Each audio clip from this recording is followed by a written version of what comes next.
Hello and welcome to the Overly Animated Podcast, where we take animation seriously. We talk everything animation here, including Final Space, which we'll be getting into right now. I'm Dylan Hysen, and today I'm joined by Michelle Anderer. Hello. Alex Bonilla. Chookity chook chook chook. And John McKenna. Hi, everybody. Today we're talking Final Space Chapter 9, the second to last episode in Season 1 of Final Space, that online this week on TBS and On Demand. We talk Final Space every week here on the Overly Animated Podcast. You can find us at overlyanimated.com or search for Final Space Overly Animated on iTunes. Subscribe there or on YouTube to not miss any of our future Final Space podcasts, including the finale next week. We'll definitely be getting into that. But there's a lot to get into with this Chapter 9 penultimate episode. Make sure you've seen this. Spoilers, big spoilers for all of Chapter 9 of Final Space. But yeah, let's get into it. Michelle, what are your reactions to Chapter 9? It's okay. It's okay. I was way more high on episode 7 than I was on 8 or 9. Okay. That one I thought was pretty stellar. And like that one made me care about Avocado a lot more. I felt like in a weird way, his absence like hit home that he was dead for real more than his immediate death did. And I wasn't expecting that, but like it was great. And all the stuff with Little Kato was great. Yeah, I mean we all miss Avocado. But what about this episode? I mean, I think some things in it were good. k.v.n, is always it's a big k.v.n episode, Michelle. Best. Every episode since episode 3 has been the big k.v.n episode, in my opinion. He's always been awesome. But yeah, he definitely stepped up once again this time around. I mean, I think the thing that's keeping me from really enjoying it is just Gary Quinn stuff. But that's that it is what it is, and we can talk about it more later. But I don't think this was bad. I don't think there's been a bad episode in this show, but I don't know. I wasn't super high on this one, honestly. Okay. I mean, we'll definitely talk Gary Quinn, as always, a hot discussion topic on this podcast. Alex, what did you think of Chapter 9? Man, I agree with Michelle that the Gary Quinn stuff, keeps this from being a perfect episode. But at the same time, in the moment of watching it, I was just so impressed with the entire product. Especially the final half just looks so gorgeous to watch. And at the end, I'm pretty hyped for the finale after this. And I think that's the point of this episode. It is the lead up to the grand finale. And this episode does a really good job of just hyping me up and getting me excited for what's going to happen next. Once again, Final Space, I think its strongest point is its climaxes, and it does that very well in this episode. The rest of the stuff is fine. There's nothing that really stands out as amazing in the first half, but nothing that really stands out as bad in the first half either. So in the end, it was just an enjoyable experience from beginning to end. Tribor was a wrench. Tribor! I didn't want to mention that. Oh. Yeah, he was okay at times and not okay at times. But just all together, I'd say it's a very strong episode, and it was one that I was happy to watch. I didn't really have any problems with it at the end, and so I'd say that's good. Tribor. Okay. I'll talk a lot more about Tribor. John, what did you think of Chapter 9? I'm actually a bit more high on the Gary Quinn stuff, honestly, because even though this is so corny, I love how just deliberately corny it is. So, and I feel like the show's kind of making fun of itself a little bit there, but it did detract it all from this episode, which I thought was really amazing. I think it might be my favorite of the whole series so far. Okay. Tribor coming back, yay. The k.v.n fam, or Kev fam. Yeah. k.v.n fam. Actual fam, yeah. The Kev fam. That was I thought that was so funny. It's oh my god, Kevin's actually not useless, which is great. Well, he was never useless. It's just Gary that does not recognize his talents. Exactly. He welded a bathroom shut. How is that useful? He's not perfect, but he does try an awful lot of the time. Yes, he tried. I mean, it was a good welding job, I guess, but other than that, but it sets you up for the finale really well. Again, David Tennant, for the few lines he had, excellent as usual. Fantastic episode. I have sympathy for the guy in the toilet of the bar, and yeah. We're gonna get to him. Oh yeah, we'll talk about that. We're gonna talk about that guy. Yeah. Okay. I thought chapter 9 was, so fucking good. Oh my goodness. I think this might be the best episode of the show. I think everything hit.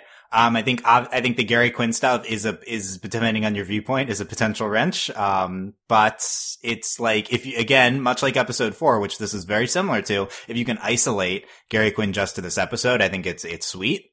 You know, the problematic stuff is, what it's founded on. And this episode does attempt to address it. I don't think to like a satisfactory extent, but, like they are cute in this episode. But the biggest thing is how gorgeous this episode is. Oh my goodness. Yes. The second half the animation is amazing. Yeah. Honestly. I mean, honestly, I'm not sure that I've seen a much, I mean, Legend of Korra, but outside of that, I don't know if I've seen a more gorgeous episode of animated television. It's incredible. The second half of this, like, holy crap. I mean, it's beautiful. Don't get me wrong, but I'm going through all some of the Rick and Morty scenery. No, Rick and Morty definitely don't agree with that. I definitely don't. In terms of, I think this is more gorgeous than most of Steven Universe. Maybe. Yeah, Steven Universe. Its fine points are in the backgrounds, but like this, the actual animation, the moving of objects, and like the ship maneuvering through the shrapnel, meshing that with the orchestral music going on in the background, like that entire sequence is just beautiful, and it's because of the fact that they are willing to move, like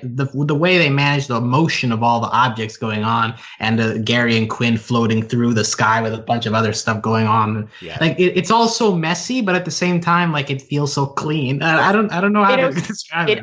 It all blended together really well. I will say that. Yeah, the floating sequence, the swimming down to rescue Quinn sequence were just absolutely the lava. Yeah. This show is animated in Toon Boom. I don't know how they fucking make it look this good, and it's animated in Toon Boom. I mean, software agnostic to a certain extent, yeah, but like this, wow.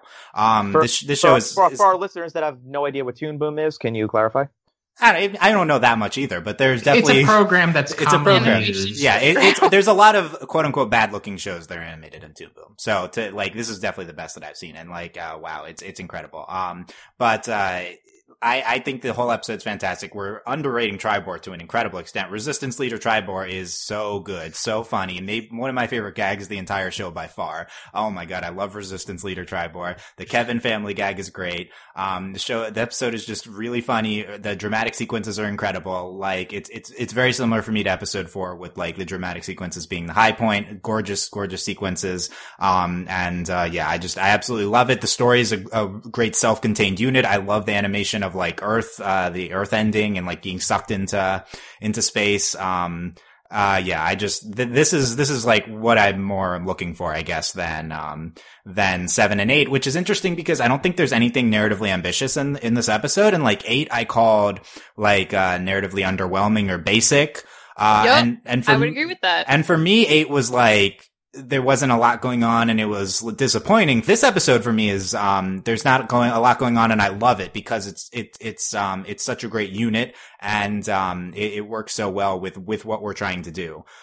So yeah, I was just hugely impressed by chapter 9, and, I think it's so fucking fantastic. I'm blown away by the production values in the show. It's definitely I love the end of the world shot in New York. I also love the little shot they threw out. It's like, oh, it looks no worse than it did last time. Shots in New York. That was a good line. Yeah, well, see, the interesting point is, I feel like this is the episode with the least jokes in the entire show. I mean, I think that it's around the last few. I think Resistant Leader Tribor is all jokes. k.v.n stuff is all jokes. That's true. I guess I'm just pointing to like this episode in particular having a very somber, serious tone, more so than. Well, I guess we've been ramping up to it in previous episodes. You're right. Like in this episode, it particularly stood out, and it works so well because of like the great animation and action that you have going on with it. So it matches perfectly. Yeah. I felt a lot of jokes were situational. Like there were definitely fewer of them, but they sort of but they at least blended with the plot elements a bit more, so they just didn't stick out as much. Yeah, I do think that this, as opposed to like episode 4, which are like first half funny, second half dramatic, I think this episode blends the two a little bit more, and I think they're getting better at that. In terms of plot stuff, I think like the show hasn't done what at least I thought it would do, which is kind of go crazy narrative wise. Like the last 2 episodes, this and 8 and 9 have been pretty pretty low key narratively. Like, this is another episode. It's a self-contained set piece of we're going to Earth to get the bomb, and that's all we do. And then we're just setting up a war in the last episode. So it's interesting because the show hasn't gone huge narratively. It's gone huge visually. Not really what I was expecting. And I think it's like not worked as much in 8, although it was a very good episode and worked really well here. Interested to see where the finale goes with this, if we do go big narratively at all. Yeah, Alex, do you agree with that? That we haven't been going too much story wise out there? Well, I would disagree with episode 8 not being that ambitious. Like, we're going inside the mind of a Titan, and like, right? I think like that sentence alone is a bit. We discussed it in 8. Conceptually, kind of crazy, but in terms of the amount of things we're doing, we still haven't done timeline stuff. Nightfall's not here now. Yeah, the lack of time travel, I agree, is like something that we kind of were hoping was gonna get into, but like that's a decent thing that you could save for a future season if you want, like, especially how close we are to the finale. But I will agree that this episode in particular, like, it's very linear, but somehow it never feels boring. Like it keeps moving. So like in that sense, I'm fine with a linear narrative, even if it is like get the bomb. Oh, it's not here. We need to find it somewhere else. Like it's straightforward, but they do enough in the in between to fill it out with action sequences or with the Gary Quinn dialogue, with the occasional Kevin joke. They do enough to fill it out so that it doesn't feel like, okay, when are we getting to the next part? When are we getting to the next part? Yeah. And I think we've underrated the romance aspect of this episode so far. Like, this is a Gary Quinn romance at the end of the world, like, aesthetic, like, basically is what we're doing here. Yeah, it is. And, I think it's like, it goes super hard in on that. And I think depending on your feelings in Gary Quinn, like, it could hamper the episode to a certain extent. I want to hold off on Gary Quinn for a second, because I know we are, that's our most frequent discussion topic, but because I want to get into Resistance Leader Tribor first. I feel like that's honestly my number one thing from this episode. Really? Like, we heard the big return of Tribor, a big arc, and we got it. Is this an arc? Is it really? He went through an arc off screen. It was an off screen arc, but it was, but he's here. He tells us about his arc later. He says, they needed a leader, the only one that could fulfill that criteria. Yeah, it was Tribor. One pure of heart, but at the same time, it's not much of an off screen arc. Slipping through Quinn's underpants. He stole her scarf too. Yeah, he says he needed to go deep cover. That's why he took this. Oh my god. Is that what they call it? That's why he took her clothes. Gary, he shows up and, he shoots a smiley face in the guy. And then Gary says, "Hey guy, I don't know who you are, but I like how you keep shooting people out even after they're dead." Which is so good. Oh my god. Pew. Yeah. And then Tribor's fangirl, my god. Girl Gary. That's Girl Gary. I don't know about that, but she's so funny with Tribor. I mean, I think if you want to look at her in the context of the male perspective that the show is, then you can not like her. I think she's in relation to, it's like it's fucking Tribor and she's like treating him this way. I found it so funny. Really everything Tribor's saying, and then they're like all asking him questions. So like his ask himself a question, answer the question type of comedy is like really paying off here. I will say the one line that stood out to me is one that's actually not in that. Like when Mooncake is getting Gary and Quinn out, he's like, not that impressive. Yeah. Like that's like the one time he breaks from his template. Yeah. Just like that's good. And then at the end too with Mooncake, he's like, I don't really know him, but he seems very popular. He seems very popular. That was the one line I really appreciated from him. No, all of Tribor's lines. No, his humor is not my cup of tea. No. Tribor. I'm Team k.v.n, and Tribor both of them. Kevin, so no, I'll say that the fangirl is very one note. It's like if that feels a little I feel like the show can do better than that. So like, I mean, I think that she was in like is just a waste. It was like a minute and a half that she was in. Yeah, she just pieced after her admiration became clear. She did her job, and then right. I think the show realized it's deliberately one note. Yeah, yeah, but deliberate doesn't make it funny. I thought it was very funny. Oh my I thought goodness. it was good. Resistant. The concept of taking this fucking stupid sidekick character to Quinn and then turning him into the resistance leader. It's like a parody of all these space resistance things, and he's so good. Oh my god, this is the payoff I've been waiting for with Tribor. I love it. John, what do you think of Tribor? I absolutely loved it. It was so funny. It's still I know the one fangirl thing. It's so unbelievably stupid because it's like, oh, flying over him. It's fucking Tribor. I mean, sucking up like that to maybe h.u.e I can understand, not Tribor. Use a faceless AI. That would also be unbelievable. Yeah, but it was so ridiculous, so over the top. It's like it's one of those things like things are gonna still work out in the end when you see that, because it's like they're not gonna make it just over the top ridiculous. It puts you at ease and makes you forget that it's the end of the world. Yeah. Which was kind of fun, which is great. Yeah, it's just so perfect for this episode. I don't know. I mean, I guess I get not connecting with the character. Yeah. Also, I love how his big dramatic speech, and then like she takes the flag and holds it behind him, and has the wind blowing. Yeah, it's like, sure, why not? They went all in on Resistance Leader. It's so good. It's so good. Yeah, Alex, any additional comments? Yeah, I mean, Tribor is fine. Like he's fine. Yeah, he's our savior character, but like he has his moments. And Alex, he saved all of us. Huh? He saved all of us. He's the resistance leader. Did he though? He did save them. He did come in and shoot the guys that were about to kill them. At least he did that. Sure. Well, yeah, he did enough for me to be okay with him appearing in the finale, because if we're calling this an arc, then I would hope he has more than one episode. So hopefully he does something in the finale. And if he does, I'm here for it. He is capable of being a funny character. But yeah, the fangirl get her away. Well, she is gone already. But his arc was off screen. He went from being Quinn's stupid that's sidekick. False advertising. Well, sure, but this whole character is a parody, right? Like he went from being off screen to from being Quinn's stupid sidekick to the leader of the Earth Resistance. Like, it's great. It's just, honestly, I don't feel like it's earned, though, because it's just like, bam, oh, he's here and relevant to the plot again. Haven't seen him for 3 episodes, but this is happening. Well, that's my beef. I think it's intentionally not character. Yeah, it's supposed to be not earned. I guess I can. Yeah. I mean, if you don't connect with it. Definitely. I mean, clearly, it's not. It's on purpose. It's like, oh, this all happened off screen. Haha. Right. Yeah, I think parody, I think, is a real big element of this show. And I think for me personally, once I settled into that, I was gonna say, like, there's a parody element in there that, this show is just gonna run with. So I feel like it's definitely grown on me, at least, that they've kept that going. And I feel like it's definitely more, I don't want to say it's more serious show because of it, but I'm taking it more seriously knowing that it's comfortable being a parody almost. Mm-hmm.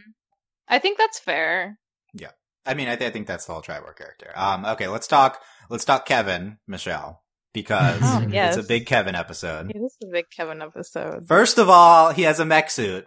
He just has it! And Gary even comments about it. He's like, you just had a mech suit lying around? He's like, yeah, so. Yeah, he just had it the whole time? Yep. It's so good. It's very on brand of k.v.n to say that. Yeah, while we're all talking about Tribor, it's like, k.v.n has a mech suit that he just pulled out of nowhere. Yeah, it's kind of all throughout the whole episode is random stuff, yeah. Well, but see, k.v.n has enough free time on his hands. Exactly. We didn't see Tribor for months, like he's on his own doing stuff. Anyway, we also meet other k.v.ns, Michelle. How crazy were you going? It was so good because they were like fan k.v.ning about our k.v.n, and he looked scrappy and like scratched up. He's like the cool k.v.n, and they thought he was awesome. So he's like, "Oh, shoot those guys, not us." We're like, anything for a k.v.n. It was just so perfect. k.v.n is underrated, and he finally got his thumbs up that he deserved this time around. Painfully and with I know it was so good. Seeing Gary struggle with a thumbs up is very gratifying. As someone who's on k.v.n's side in the k.v.n Gary debate. Yes. Yeah, that was great. Quinn's like, give him something. He's like, what should I give him? Thumbs up. Yeah, and his like eye twitch, so good. And then we're best friends now, says k.v.n. Yeah, it's great. Another Kevin moment I loved from earlier in the episode is when they're about to leave and Kevin's like, or after Quinn's speech about what they need to do, Kevin's like, "Count me out later." Yeah, and he disappears from the episode after that. Like, Yeah, I don't even think he appears in that ending shot where everybody's hugging Mooncake. Like, Kevin's not there. Part of Kevin is so unpredictable. I think he's at the end. I think he's there. I don't remember, honestly. He was in the ship, wasn't he? Yeah, I think he's very vital to the. Yeah, Don't deny Kevin's role. Yeah, Michelle, what do you think? What's your fan theory about the Kevin family? How are they related? Well, they're built in the same factory by the same company. That's as far as, but like they have like a deep Kevin bond that, you know. How did they establish that Kevin bond? Being in the same factory and just being the Kevin with the certain personality chip that was implanted in them. I mean, it's very straightforward. It's not like a crazy thing. It makes total sense. Are all Kevins called Kevin, Michelle? Yeah, unless like, I don't know, if you got a bunch of Kevins together alone for like a long, long time, somewhere remote in space, maybe they would like change it up. Maybe they'd be like an alpha Kevin, but if it's just one-on-one, they probably just call themselves Kevin. See, look, this is just like that movie WALL-E, where there are a bunch of Evas, because they all have the same model number, you know? Mm-hmm. So they're all the same Kevin. Yeah, but at the same time, we have our Eva, because she has a personality we can, like, she eventually develops. And this Kevin as well is different from our other Kevins, because we've grown with him. We've seen him do useful things. And again, he is the scrappiest one, so he kind of is the leader. Our Kevin is special. The comparison I was thinking of was like being on a planet of Jerry's. But I was like, nope, this Kevin is more useful than one Jerry, so. Yeah, Kevin over Jerry. But yeah, that was great. The whole family of Kevins. I think that's a good payoff to Kevin's character. I wonder if we'll get big Kevin moments in the finale. I hope so. That is like my number one priority. That's your number one priority. Yeah. Okay. We mostly talked about it already, but the dramatic moments at the end, with, Gary going after, Quinn after she gets like hit by the debris and, Mooncake's helping. And then there's like the magma and like Mooncake shoots the beam through the magma. And then like the Lord Commander sees that, like up in space. I thought that's fantastic. Mm-hmm. Yeah. And then at the end, and the last, sequence with, everything being sucked up and Gary and Quinn are like going to the sky and they like join forces on a daily basis. We'll talk about their whole romantic arc and maybe. Well, see, the thing is, I think we need to talk about it before we talk about the climax, because part of what makes the climax so interesting is the fact that like they're embraced together, and it's like the culmination of all the romance stuff we've had in the rest of the episode. That adds to the impact. I mean, just on at the very least on a visual level. Hashtag aesthetic. No, it was visually, it was very good. Like, it was incredibly engaging. The music was working really well to project this very epic atmosphere, and it held strong till the end. And I think that's really awesome. Like, they did a really good job in that department. Yeah, in the Gary going after Quinn sequence, you had this incredible like interstellar type sounding tense score. It was so good. And then in the everything being like sucked to the sky sequence, you had what I assume is original song by composer Shelby Merry. But check the Final Space subreddit if you want complete song details, because we're recording this at a time. But yeah, I love that song and how it matched the mood of that scene. Yeah. That was the highlight song for me, that episode. Yeah, just that. I mean, that sequence of them floating into the sky. That's like, it's so incredible. Oh my goodness. Okay, let's talk Gary Quinn. Okay. I tried to get a decent amount of discussion in before the people are pissed at us being mad at Gary Quinn before we got to it. But we've been skeptical of their romance. We thought a summary is we basically thought it started from a bad foundation with Gary like going to jail for like trying to approach this woman who he had no idea, and then screwing everything up. And then this episode addresses that by meeting the guy who we trapped in the bathroom. It's been on and off, I guess, throughout our big episodes 4, where we thought it was done pretty well with Quinn, being skeptical of him. 5, we didn't love it as much, with, this theme of trusting Gary.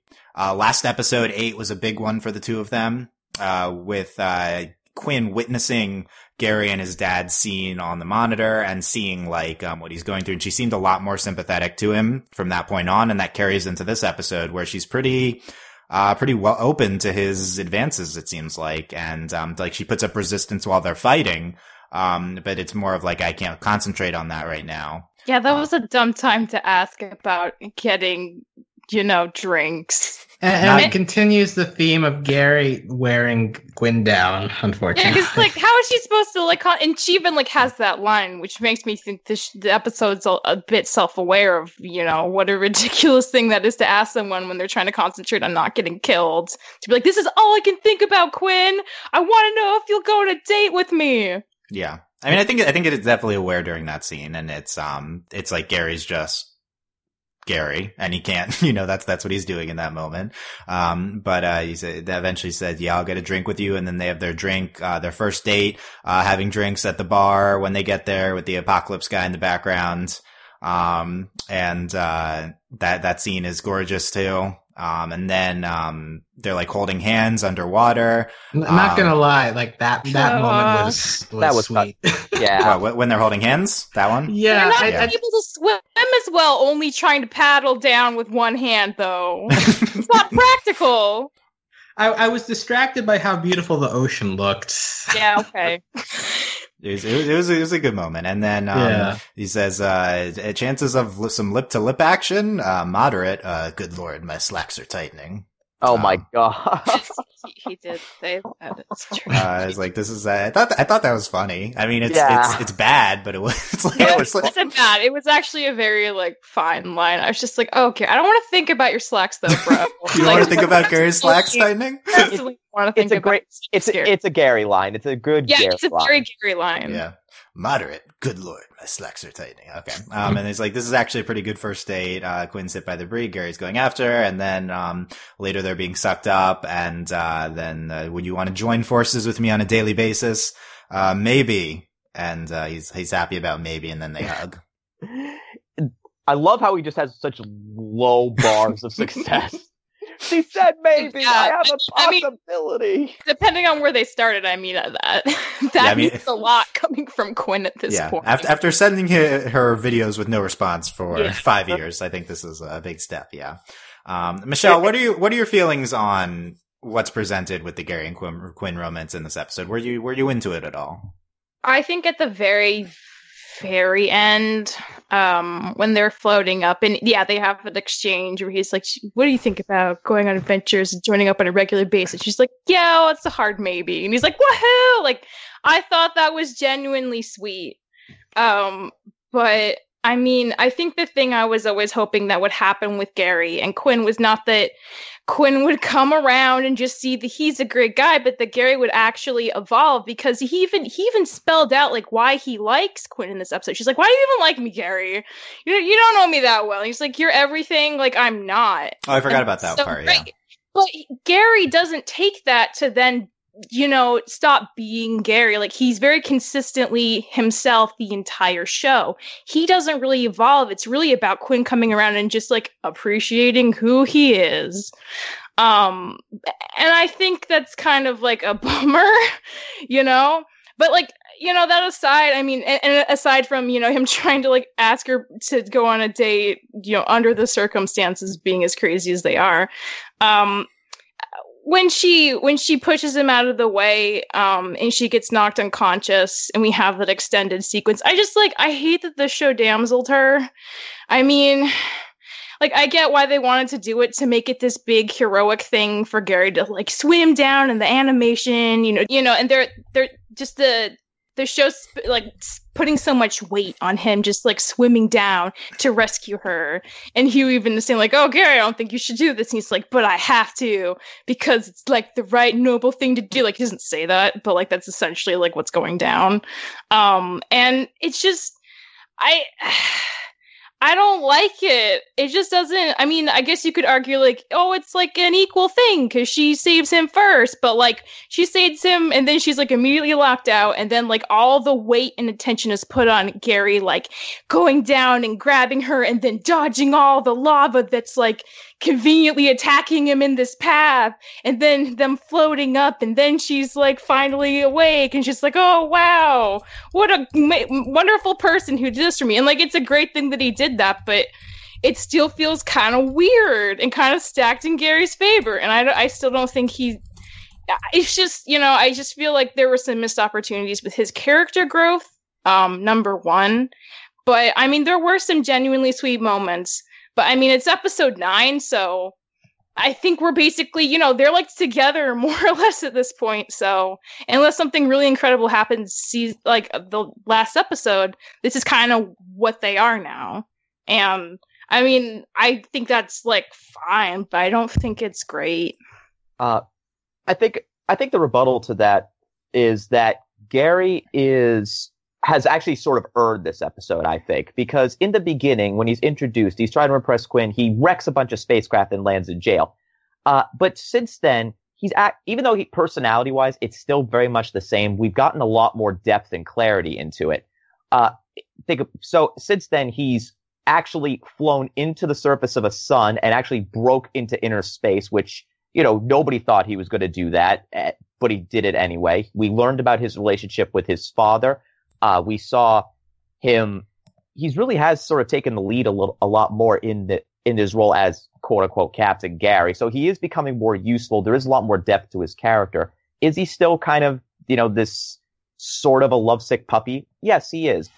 And he's going to have the bravado. It's going to be part of his character a lot. And I criticized him in the beginning because I felt like it's the kind of personality that gets grating after a while. But one thing that this show has done very well is that they've incorporated all his, like the stuff that he's been able to actually successfully do, the depth of his relationship with his father, depth of his relationship with other people, how he's been loving to say mooncake, for example, at least. And I feel like even though Quinn might have been damseled somewhat by getting knocked on the head, which I'm still not sure how that's possible, given that rock was moving very slowly and it was underwater. Mm-hmm. Plot reasons. That's how. Physics question. But I think I think that this is very much Gary's show. He's earning his right to have this kind of personality almost like, and I mean, like they're definitely pairing them off a bit. I didn't think Quinn was damseled too much because she's still pretty involved in that. She was still very much involved in this episode. She still does a lot of stuff and they are working well as a team when Gary's thinking about being on a team, when he can actually put his feelings of Quinn aside and actually do stuff. So I think actually I think the show is doing it really well from that standpoint. Yeah, so you're arguing that Gary's earned the dramatic moment that he gets with saving or Quinn. that he's earned Quinn. That's what I right, which is clarify. I think he is earning Quinn's respect. Mm-hmm. Okay, because he's earning the dramatic growth and he's justifying his personality a bit. Right, so if you're arguing Gary's a cool action hero now and that's been earned from the show, sure. But, certainly he hasn't earned Quinn as, like, a romantic partner. He's earning it. Not earned. I think it's completely unrelated to all of the action sequence build-up stuff, like that is nothing really to do with each other. I guess also, like, it technically, is a little bit. In a real life perspective, yeah, Michelle? You can't earn a person. That's just like not how things work. Yeah. You can't like think someone belongs to you because of whoever you are and what you did. Like they're their own person. You can't ever earn them. So yeah, just want to clarify that. I think in real life, no, but at the same time, this show is a bit, this show isn't really hemming to what real life even is. I guess John's arguing from like a narrative building relationship perspective. Yes, like, exactly. Which is it's not a great way to discuss it like that, but I get where this is coming from to a certain extent. Michelle brought up a good point with with that scene that I missed when they're almost captured. Now it's over, and then Quinn asks like, "Why do you even like me?" And Gary says, "You're everything I'm not." And then he gives this like, "Love isn't a formula." It's real and raw again with the real raw face. Yes. And then yes, I'll get a drink with you. So I feel like that's a pretty key scene. I agree with Michelle that it's like being aware of like why is this a thing? Why does Gary even like Quinn? And she asks him that. I didn't necessarily connect with that leading to them being romantic the rest of the way. Like, was she satisfied with this answer? Like, I'm starting to think, so like maybe like another big handicap in terms of this relationship, that it's so about, Gary's journey. Like, think about how much we learn about him and his backstory with his father and his motivations and seeing him grow. But we barely know anything about Quinn. So, like, honestly, maybe he was never set up in the show to be, like, kind of an equal, kind of like, it's always going to be Gary who's the leader. And Quinn's character has kind of been sidelined. That's potentially an argument for another day, but like maybe that's like at its core why it'll never feel quite like great to me, at least. Because like if he really does feel like Quinn's everything he isn't, and he wants to be like her, why don't we see that develop more between them? Why doesn't he become someone he tries to model himself after and like be better in certain ways that he feels like he isn't, that he can grow from? Like, the growth is the thing that like I really like just like wish it happened. Yeah, when I heard Gary say you're everything I'm not, that's why I like you, I thought that was an indictment on his character, not on his relationship with Quinn. Like, doesn't that mean he should try to change himself as a person? Exactly. That's what I keep waiting for. That he's I'm motivated by you being so cool, and I want to be cool like you. Yeah, which is fine. Like, that's what I thought that would lead to. I was just confused with how it transitioned into the get a drinks thing. Yeah. Yeah, it ends up just dropped it. Opposites attract, guys. Yeah, they just leave it kind of at that like base level of like, oh, that explains everything. All right, but I don't feel like it does. I mean, I think it was like, for a moment, it was the most aware the show has been of the Gary Quinn relationship. Yeah, I mean, I think to a certain extent the show is aware of what it's doing. I mean, I think like there's moments throughout, but they didn't. They're still trudging along. That's kind of the thing. It's like we kind of get that we get that this started in a problematic place. Like, clearly this episode gets it by bringing back the guy that Gary knocked out, and Gary's like looking into the reflection while he's floating up and being like, "Ah, you suck, Gary." Like we get that Gary was an asshole before, and now that But I mean, when he finds the guy, he does that thing where he like does the dramatic poses and it's like, oh, you're so awful. Oh, I'm the worst. But like, you can't take it seriously because he's making these dramatic poses. So it kind of feels like episode 1 Gary all over again in that moment. Right. I think he's still self-absorbed even when he's criticizing himself. Oh, yeah. He's definitely still self-absorbed. Yeah. So, I mean, but the show is potentially aware of all these things we've been criticizing, and yet it's still going right along with it, Yeah. Like, it's not changing him at all. It's just proving to Quinn that who he is fine, and she should accept him as he is. I think Gary has changed a lot. Since the first episode. I do want to step in. Like, we use the word self-absorbed, but at the same time, this show has been trying to push that Gary puts other people's lives ahead of his own. So self-absorbed is probably the wrong word, but at the same time, like dramatic. Over dramatic, over self-deprecating to the point of getting other people to pity him. Like that's the at least my core issue with it. That like this is all based on slowly wearing down Quinn, slowly getting him to feel pity for Gary not being able to progress, but like taking out the good parts of his personality, but like ignoring the parts that might be more problematic. And I think Michelle also pinpointed something here where we barely know anything about Quinn. Like we had that dropped my sister line from episode 5 that that hasn't materialized in anything. We had the one scene where she and Tribor were fighting with the Infinity Guard. Besides that, we haven't really gotten solo Quinn. So like because of that, and because of just the roots of the show as a male-centered program. So like it's hard to really see Quinn's side of things, which is what makes it difficult to connect. Like it on an episodic level, in this episode in particular, I didn't find much of a problem with it. Like I think that it executes the moments very well. But yeah, if we're just considering this on a show level, like this show hasn't done enough, or it hasn't landed this relationship in a way that's believable at all, or in a way that can avoid being overly cheesy. It just feels cheesy. I think you're deliberately going with the cheese route. But deliberate doesn't make it good. Exactly. Deliberate doesn't make it good. And I'll say, like, honestly, I feel like in the past couple episodes, Gary is bonded on a level with little Kato that he hasn't reached with Quinn. Just them bonding over the loss of both of their fathers and having that kind of conversation about it. It was a quick conversation, but it was an actual conversation. I would have loved to have seen something with that with Quinn. Like, if she could have divulge some of her past and how, like, she has empathy for him because of something she experienced, or, like, you know, just like anything. But I think this show's focused so hard on just, like, you know, the romantic aspect that, like, it comes at the loss of Quinn's other aspects of being a character. I mean, I do agree with that, though. But the advantage with the little Kato relationship was that at least came up within the course of the plot of the show itself. Oh, totally. That natural connection. And I will say, like, I mean, Gary is the most filled in character on this whole show. Like, no other character has really gotten a lot of time and attention. Maybe Lord Commander, maybe Avocado got more development in that one episode before he died. Avocado and Lil Cow both, I think, have more development and backstory than Quinn. Like this is my, you know, deference to the crew. The line of thinking maybe they're going to hold it for episode 10, season 2, possibly. I don't know. Like, but I agree. I would like to see, you know, a little bit the other characters getting flushed out a little bit more as if the show lasts more than a season. Like, I do think Quinn deserves at least that.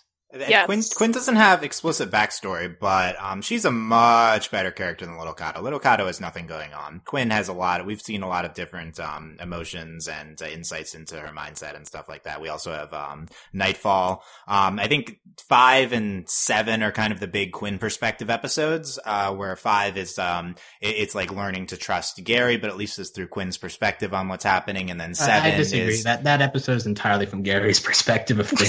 Right. I mean, we debated on that podcast. Yeah. I gave the potential viewing that it's from Quinn's perspective. At least I think there's at least an attempt to do it through that. And then 7 is which is maybe why we found it pretty successful, is largely Quinn centered, but it's Nightfall, so it's kind of not Quinn. It's like Quinn and kind of Quinn. Yeah, Quinn and kind of Quinn. But at least it's a lot of Quinn. Whereas these two episodes, 8 and 9, 8 is Quinn is literally watching Gary do the big moment on the screen, and she's reacting to that. And then this episode is very much Gary just continually trying to ask her, and then you know, it's not necessarily centered through either of them through through the action, but it's like Gary's attempts to ask her out. And Alex has hit on a potentially big point with this, is like Gary wearing Quinn down, and it's hard not to see it like that, considering he just keeps asking her in this episode. We've been wondering that the whole show, and we're 9 episodes in. It's pretty clear that's just the dynamic.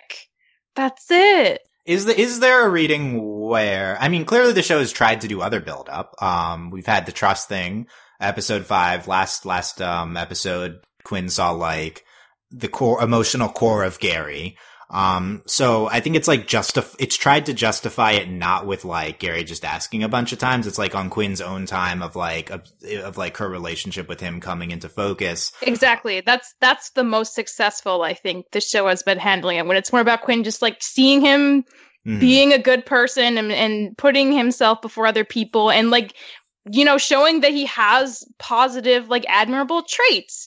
But the wearing down, like, it steps in every couple of episodes to be like just this glaring thing in the background. But like, yeah, I mean, it's not like that's the only part of their dynamic. And there are really strong parts to it when she gets to just like recognize things and have her space. But when he kind of like hounds her down, it just like becomes like back into focus, and it's like, oh man, no, not again.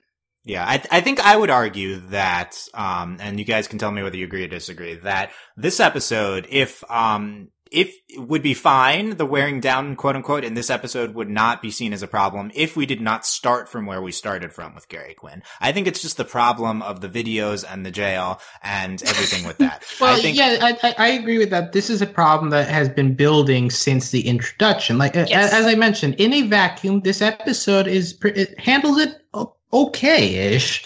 Like it also like it does a good job. Like in the middle of the fighting sequence, Gary makes a remark about, "Did you know you look good in this lighting or something?" And Quinn's like, "Oh, stop," or something like that. Yeah. So like they make little attempts to like build up chemistry in this episode. So in this episode, it's fine. It's more of just like adding this episode to the library we have of the Quinn-Gary relationship, where it becomes more issue. And I don't think the library past episode 1 is even like the issue. I think it's all the beginning. I think it's all this foundations. And it's like in the beginning, the first podcast, we said, I really wonder if we can get past this, because this is such a problematic starting point for Gary's feelings towards Quinn, because they're not legitimate. He doesn't know who she is. He's obsessing over her. Like, that's not the foundations for a relationship. And I really just don't think we've gotten past it. I think that they've done a lot of successful individual scenes that, because we know where it's coming from in the beginning, just ultimately have not gotten there with Gary and Quinn. Like, because it doesn't tackle the roots, right? It tackles the superficial look of things, or like how the relationship is in that very moment. But we're not really tackling the personality part, which is kind of the basis of where the main issues of the relationship lie. If Gary and Quinn meet in episode 4, that's the first time they've ever seen each other, and then you kind of get rid of a little bit of the stuff in 6 with Quinn viewing all the videos, but keep the last video. I think this is a great romance. Yeah, I mean, sure, but that's not what we got. We can't just cherry pick. We can't rewrite history, but yeah, I think to give the show at least a little bit of credit, at least on comparing the starting point versus where we are now. Mm-hmm. The starting point was that Gary, this is from my perspective, Gary was not a very sympathetic character. He was like, I mean, I was watching that and I was just thinking, dude, you saw her 10 minutes in a bar. I mean, this is me freshman year. So yeah, yes, I'm not going to bore my listeners. They could message me on Twitter if they want to hear about it. Basically what happened is, like, you watch that and you're like, dude, come on, get over it. It's 5 years. She's not this is before you realize that the B1s are getting there. Stop responding. She's forgotten who you are. And let's face it, you acted like a total and complete prick. Yeah. But one thing I did like when Quinn became a regular cast member, at least, is that when he is confronted sort of with her in the flesh and realized that it's like, okay, she's with him now, that with him on the ship, he's doing all these things, he's trying to be heroic. It at least got him to a point, she was at least able to knock him down a peg where it's like, where he has to think back, this is awkward and all that. And like, I feel like he needed to be flustered. He needed to be knocked out. He needed to be sort of confront himself. I am a little disappointed that he still hasn't really, progressed in that area. Like, he has progressed. I feel like he hasn't really sort of done enough self-confrontation with himself. This last bit, he did sort of, but I think it was more a case of like him regretting that he left the guy on the floor for 5 years rather than anything else. Like, the better parts of his character have been at least accentuated to the point where that bad beginning was more just, okay, it's still part of his character, but it's not his whole character, at least. Mm-hmm. Yeah, I do think this episode attempts to tackle him being an asshole in the beginning, and he recognizes it and is like, "You are an asshole. You're an asshole." I don't think we've seen much come out of that yet. It's more just him responding to it. Well, because a similar thing happened in the episode 6, I think, where we have all the videos, and then at the end, Gary does the final video. Like, I know that I like have worderia and things like that. I'm sorry about that. Mooncake nods. Mooncake nods, and Quinn is like, "Oh, okay, let's go help them." But like in that moment, it's like, okay, Gary's self-aware. But like, if in the long run, does it matter if nothing changes about that? Yeah, and that's the question, because that's like one thing I appreciate about the show BoJack Horseman, because BoJack will say like, "Oh, I'm a piece of shit," but he also like has so much self-sabotaging characteristics, like. That's what makes it interesting. Like, nobody's like, "Oh no, BoJack, like, it's fine." And like, people call him out on his shit. People call him out on him, and it's like, dude, you have to do the work to like you can't just get sympathy if you're not trying to be better. And I think that's a similar issue with Gary in that regard. Like, he's not really like, we have seen great aspects of his character come to light through various episodes in different circumstances, but he himself, I don't think, has really done the work. And I thought Quinn might be a great motivation for that, but that's not really what ended up happening with their dynamic at all. So it's just like another thing to consider moving forward if there is a season 2. Yeah, I think BoJack's a good comparison because BoJack Horseman, the character, is like much more of an asshole than Gary. Yeah. Like he's a horrible person, and Gary's just like kind of this douchebag. But and that's why I think we're supposed to like kind of let some of his stuff slide though, because it's not so overt, but it's also not great, and I think it's fair to talk about it.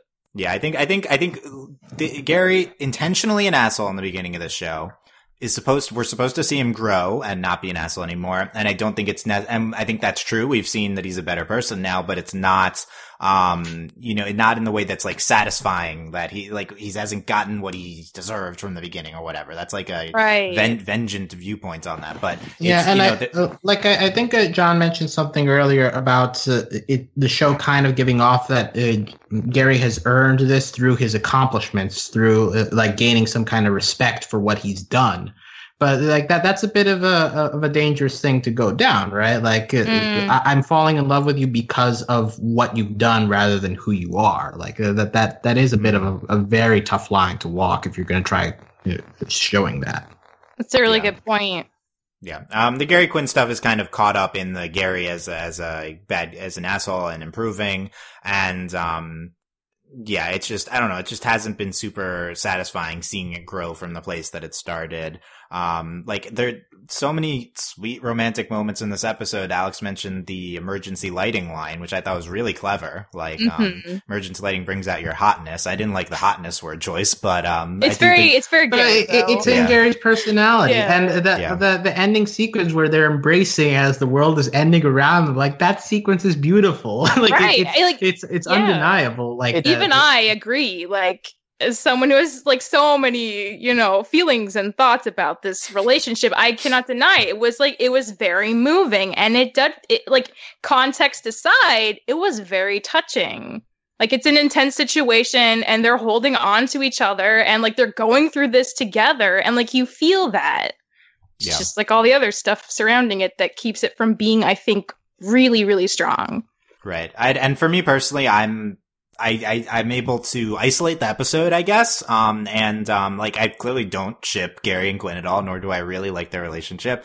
But I thought that it was fine in this episode and it functioned well in the surrounding context. Like this and 4 to me, like we're successful in isolating the potential problems and not bringing them into the episode. But like, I still think it's bad overall and could see how it would influence the episode. Yeah. Yeah. I put the Gary Quinn ship. I ranked that pretty highly on Discord when I decided to rank every ship that we likelihood. Yeah. Well, it's clearly happened. So it's 100%. We knew what was going to happen. Yeah. So I'd been on the banging the drum of this. We're doing a subversion with Gary Quinn. This is the opposite of a subversion. Chapter 9. This is a confirmation that our fears were true the whole time. But it's not the last episode, so I'm interested to see what happens in the last episode. I don't think at this point, I'm off timelines, I'm off subversion, but there is still a last episode. No, but what if they subvert the Gary Quinn by pushing Quinn into a time portal? Oh my god! Wait, isn't that what Nightfall is? Oh my god! Whoa! So that's how Nightfall happens. Gary has to push Quinn into the final space to save the world. Wait, why would that save the world? I don't know, but maybe she has the bomb. Okay. That could happen. Yeah. Okay. No, actually, that actually makes sense. Kind of actually does. We have to explain why Gary's just floating in space with nobody around him. Okay. Well, we'll talk about that. So let's talk about the things we need to resolve here. The end of the episode, we get the message from the Lord Commander, hand over Mooncake. Mooncake's like, chocolate. Like, no. Thankfully. Yeah. And then, he was very menacing, Lord Commander, in this, and then he's like, an armada of ships is there, and they go and to the final space theme song plays. Yeah. Ships come in. No, it's serious. Yeah, if it's a war, if he wants a war, he's got one. Yeah, that ending shot, and then like zooming out from them in the cabin or whatever, and then going. Yeah, it was fantastic. Yeah. It's Lord Commander's delivery of the few lines he got. I think we mentioned this already, but they're excellent. Like, then death it is. Like, and of course, and that video with him and Gary's father. It's like, after this is done, can we get taquitos? Yeah. Oh, yeah, like, oh my, bro, get some taquitos, bro. Yeah. I'm sorry. Oh it's like, I'm becoming such a big David Tennant fanboy again. It's so embarrassing. He's really good in the show. Yeah. Also, a notable line that might be related to what we're gonna do in the finale. Like, Little Cato's like, "We're gonna close the breach and you will die," and Lord Commander's like, "I look forward to it." Yeah, he's all in too. Yeah, like I wonder if that's meant to sarcastic or if there's a different motive that we're not seeing here that might lend to him actually wanting to die or wanting them to close the breach.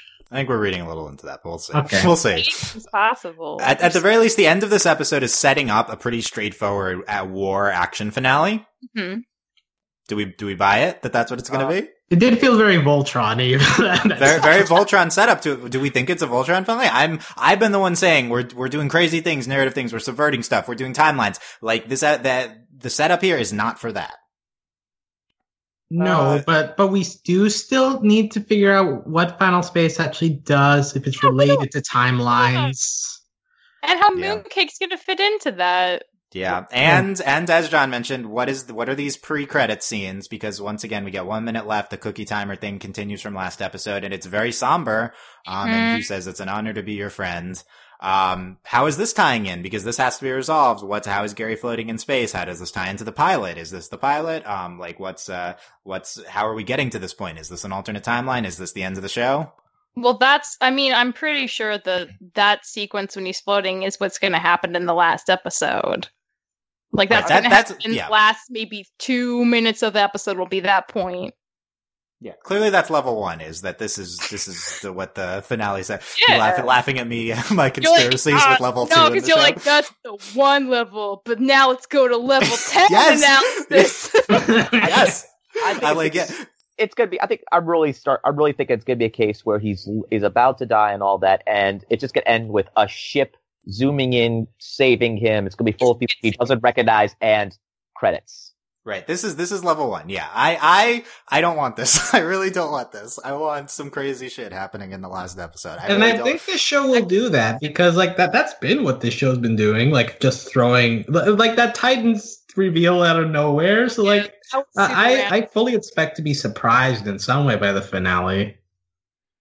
Yeah, I think it's guaranteed to have something surprising. Like Titans did come out of nowhere. We kind of did pretty narratively straightforward things with the Titans, but they did come out of nowhere, and the similar thing could happen in the finale. We could do timelines with Night. We did explain Nightfall to us. I'm really worried we're not going to do anything with Nightfall in the finale because episode 7 kind of wraps Nightfall. Yeah, episode 7 and 8. I don't know if she's going to come back. She's like, oh, they're fine now. They don't need me anymore. That seemed pretty definite. I will say, if Nightfall does not come back and the Titans don't really relate and it's kind of an straightforward action finale, which isn't going to happen, but if that's enough of the case, then I don't think this season has really had a great continuing thread throughout the whole thing. I think it's had like individual arcs, individual episodes that have been good on their own, like self-contained, but like Nightfall I don't think is satisfactory looking back if that's all she was. I don't think the Titans thing is, if it doesn't go anywhere, I don't think, Lord Commander's sickness and stuff. Like I know there's all this stuff that we need to, there's a lot of pressure on this last episode. I feel like if this is going to be seen as a season that comes together really well. Well, I think it probably won't, but it doesn't mean the show it's failed or anything. It just means it's better episode by episode than season long viewpoint. But again, we haven't seen the finale. Yeah, I mean, like I did my personal ranking since I haven't actually been doing that in these past couple of episodes. But like looking back, I do think that 8, 7, 8, and 9 are all like top half episodes. So I think I agree with the fact that like this show is getting stronger as we're reaching the ending. Yeah. So like I think the show's done a good job of convincing me to trust in the finale and just throwing all sorts of wild shit at us. Yeah.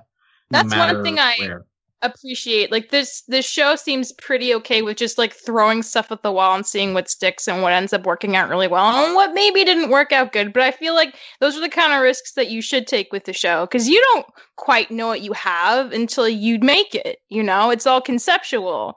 And now they'll have a whole season under their belt and they can reassess their priorities. And hopefully, if they get a season 2, they can come back stronger than ever. Yeah, I mean, pending the finale, I've certainly been blown away visually and by going big within what they've been doing with these 7, 8, and 9. I definitely have not been blown away by like narrative complexity. I think that hasn't been there. I'd agree.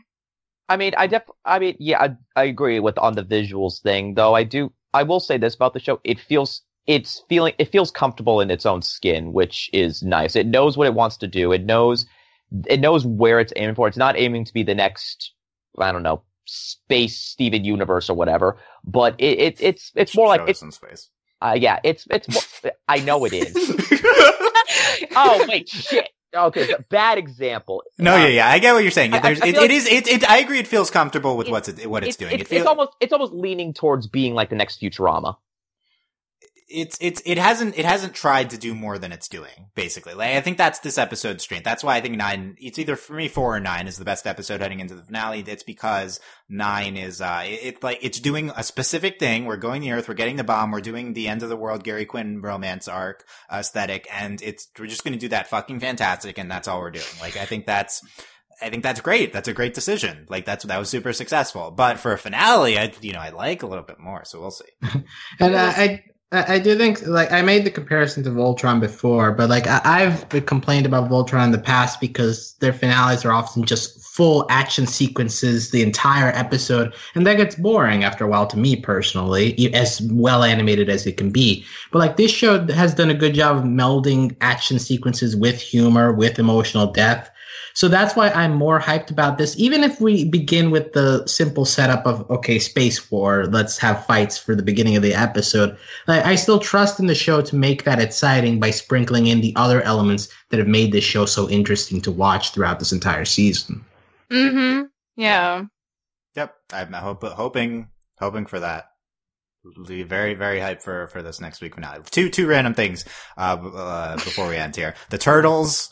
The turtles. Another strong Kevin line of "This is so wrong." Yeah. Kevin knows, man. Kevin knows. That was pretty fucked up with the turtles. They just kept coming. At least like 12 of them. Yeah. The sound effect on it. Oh, it's brutal. Yeah. It was so gross. Some really nice Foley, guys, on the turtle smash. But it was disgusting. Oh yeah. How do you get that? You smash turtles to get them? Maybe someone will tell us, like, hey, I was in the Foley department. Yeah, this is the thing we use for the turtle smash sounds. Hey, we threw eggs at Olin Rogers' windshield. Oh my god, what if they did? That would be so amazing. Oh, that was brutal. Okay. And then h.u.e saying, Gary, would you stop making the face and hurry up? Yes, finally. Someone say yes, Jesus Christ. When I saw that, I thought Quinn was imagining him make the face. Like, oh, Quinn's starting to like it. And then he was like, Gary, stop making the damn face. Yeah. I was like, great. Yep. I was like, there we go. That's both. Yeah. h.u.e had a lot of great lines, I think, in this episode. There weren't many, but the ones that he had were really funny. He was always great. Yeah. So I think the side characters definitely shined. We got incredible, even though you guys don't appreciate him. Incredible Tribor. Tribor is fine. Kevin. I appreciated Tribor. Yeah. Pure of spirit, apparently. He's pure. He's our leader. He's our resistance leader. Okay. Final thoughts on this episode and any last minute finale predictions you want to get in, Michelle. I still feel about the same as episode, but again, it's not bad. Prediction. I don't even, honestly, I don't even want to have any predictions for the finale. I just don't want to have any expectations. Just take it, whatever happens, and then just assess it from there. Because I honestly don't know what they're going to do. It could be very straightforward. It could be crazy shenanigan nonsense that ends up working great. Who knows? I want to wait and just find out. That's a healthy opinion. That's not one we encourage on this podcast. We encourage mindless speculation. You are getting from me. Emphasis on mindless. Oh, shots fired. Is that about my speculation, Alex? I don't know. Okay, take it how you will. Proper backing off there. Okay, Alex. Final thoughts, predictions. Well, stray observations of things we haven't mentioned here. I enjoyed during the action sequence where they're breaking into the complex. Quinn does the slow motion Matrix cartwheel, and she's talking at the same time. That was a good piece of parody. I enjoyed that. At the very end, when we see Lord Commander, you notice that his brain is exposed. Like that's a little weird. Like I get his body's deteriorating, so I guess this is just like the final version of him before he is going to die. But I like that visual as well. And as for predictions of the finale, I expect some Gary Quinn emotional moment. I expect Mooncake to have to be both cute and menacing, and I expect Little Kato to continue to not be a character.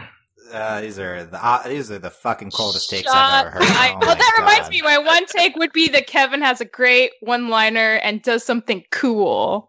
That's my one prediction. These are not real predictions. Okay. This is absolutely real. You wait and see in a week's time. Okay, John. My real prediction is that Gary throws Quinn into the portal. We already said that. We already said that. And Quinn becomes a Titan in the future. Thank you. That's a good prediction. That's a fucking good prediction. So you want the crackiest crack we got is what you want, then, Dylan. I'm convinced. I'm on board this Quinn becomes a Titan. God. Nightfall is a Titan. Dylan. It's happening. Wow. I can't believe we solved it. Only it took us until the week before, but we got there. Final hey guys, remember when we thought Lord Commander was actually Gary from the future? Yeah, is Lord Commander... Oh my god. Is that still in play, that Lord Commander's Gary or Mooncake? Sure, why not? Pass. Sure. Pass? Okay. Well, see, we'd get into another paradox thing because Gary was in the same space as past Lord Commander with his dad, so we'd have to... Nightfall and Quinn were in the same spot. Can we please keep our predictions to within this space-time continuum? No. There are several continuums in this show, though. Yeah, John, final thoughts, and which I think is... don't they have a segment called Final Thoughts? Yeah. And predictions, John.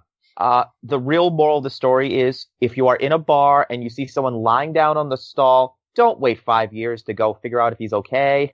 I mean, really. I mean, he was taken into custody soon after. Yeah, but at the same time, there was a guy lying in the stall for 5 years. Did no one think to maybe peek inside and see why he was lying there? Or is this just one of those bars where people just assume he's a drunk and passed out because he had too many tequila shots? Yeah, why did the janitor do anything?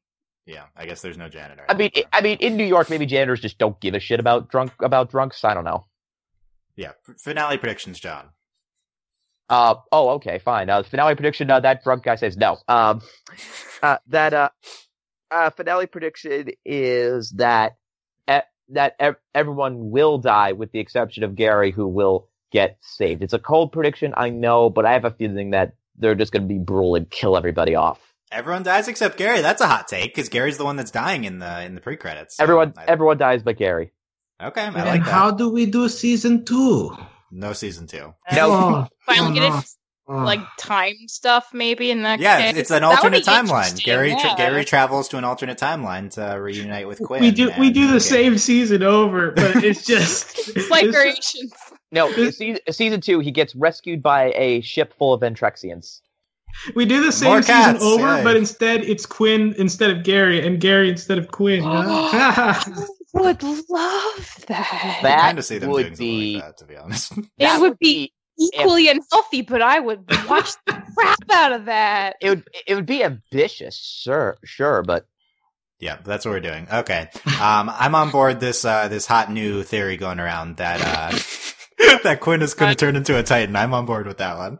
So I think that's what we're doing. I'm sold. Okay, but we will see. Good luck with that.